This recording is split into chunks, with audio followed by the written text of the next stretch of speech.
e'tibor berganmisizlar? Teskari zamon bo'ldi deymiz-ku.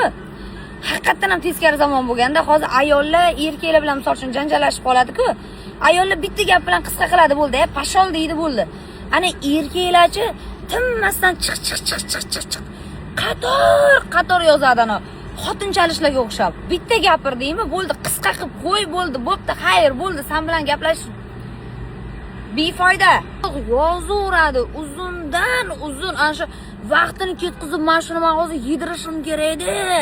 Qator, ana qator uzundan uzun yozganini ana xotin o'qimaydi ham.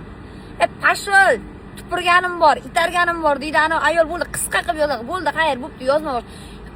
Qator yozaveradi, tinmasdan. Kelar ayollar bilan yozishib, bilasizlar, mana hurmatinglarni to'kib qo'yasizlar. Misol uchun 1 yil, 2 yillik, 3 yillik, bor mana 1 oylik tanishinglar bo'lsin o'sha ayol, sizlarni misol uchun boshida, mana shu erkak zo'r erkakda bitta gapiradi, bitta qiladi.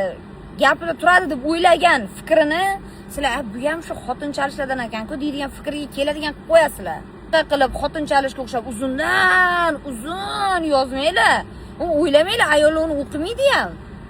Bir tepasidagi bir nuqtani o'qiydi, pastdagi yana bir nuqtani o'qiydi, pashol gapdan qolmas ekan bu deydi, o'chiradi qo'yadi. Unaqa o'rninglar bundoq qilib almashib qolmasin, keyin o'zingizlardan o'pkanglarni o'shab xafa bo'lib o'tirasizlar. Ya bizani bir tinga olmayapti, voy biladim. O'zingizlarga kela olmay, nafas ola olmay qolasizlar.